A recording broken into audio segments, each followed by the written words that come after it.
بسم اللہ الرحمن الرحیم۔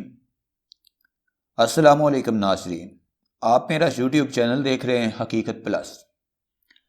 فرانس کا سفیر نکالو، فرانسیسی پروڈکٹس کا بائیکاٹ ٹاپ ٹرینڈ بن گیا۔ حضور صلی اللہ علیہ وآلہ وسلم کی خاکی آویزہ کرنے اور مساجد بند کرنے پر عوام کا شدید رد عمل۔ ویڈیو کی تفصیل میں جانے سے پہلے حسب معمول نئے آنے والے دوستوں سے گزارش ہے کہ پہلے ہمارے چینل کو سبسکرائب کریں اور ساتھ میں بیل کے نشان کو دبائیں۔ اس ویڈیو کو لائک کرنے کے ساتھ ساتھ کمنٹ باکس میں اپنی قیمتی آراء سے ہمیں ضرور آگاہ کریں۔ فرانس پہلے دن سے ہی مسلمانوں کے خلاف ہے۔ ہیومن رائٹس کے نام پر کبھی سکارف تو کبھی برقع پر پابندی لگاتا آیا ہے۔ تاہم گزشتہ دنوں فرانس میں نبی آخر الزماں ختم رسول حضرت محمد صلی اللہ علیہ وآلہ وسلم کے خاکے دکھائے جانے پر بھی بھرپور رد عمل آیا تھا۔ اس واقعہ کے دوران ایک سکول میں ٹیچر نے بچوں کو نبی پاک صاحب لولاک حضرت محمد صلی اللہ علیہ وآلہ وسلم کے خاکے دکھائے، جس پر ایک نوجوان نے اس کا قتل کر دیا۔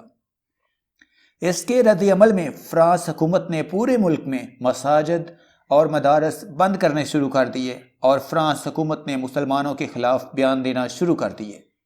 جب حکومتی سطح پر اس قسم کا موقف اپنایا گیا تو شہروں میں بھی تشدد کی لہر پھوٹ پڑی، جس کے نتیجے میں ایفل ٹاور کے پاس 2 مسلم خواتین پر فرانسیسی خواتین نے حملہ کر کے انہیں زخمی کر دیا، اور اس قسم کے دیگر واقعات بھی پیش آنے لگے۔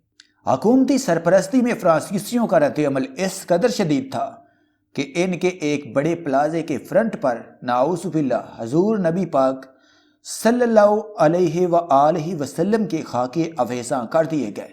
اس پر عوام میں شدید رد عمل آیا اور فرانس حکومت کو اس ایکشن کے خلاف کارروائی کرنے کی اپیل کی گئی۔ اس سارے عمل کو دیکھتے ہوئے سوشل میڈیا سائٹ ٹویٹر پر بھرپور رد عمل دیکھنے میں آیا، اور گزشتہ دن یہ ٹاپ ٹرینڈ بنا ہوا ہے کہ فرانس کے سفیر کو پاکستان سے نکالا جائے۔ چونکہ فرانس جیسے ملک میں ہیومن رائٹس اور آزادی اظہار رائے کے نام پر اس قسم کے ناجائز اور گھٹیا امور انجام پا رہے ہیں، لہذا پاکستانی نوجوان نسل کے ساتھ بھی مسلمانوں کا مطالبہ ہے کہ فرانس کے سفیر کو نکالا جائے۔ ٹویٹر پر یہ بھی مطالبہ کیا جا رہا ہے کہ فرانس کی پروڈکٹس کا بائیکاٹ کیا جائے۔ یہ ٹرینڈ صرف پاکستان میں ہی نہیں بلکہ دنیا کے کئی اور ممالک میں بھی چل رہا ہے کہ فرانس کی پروڈکٹس کا بائیکاٹ کیا جائے اور ان کے سفیروں کو باہر نکالا جائے۔ کئی مسلم ممالک کے مالز اور سپر سٹورز سے فرانس کی اشیاء نکال کر باہر پھینک دی گئی ہے، اور مطالبہ ہے کہ جب تک فرانس معافی نہیں مانگتا اور ایسا ناقابل معافی جرم کرنے والوں کو سزا نہیں دیتا، تب تک انہیں کوئی رعایت نہیں دی جائے گی۔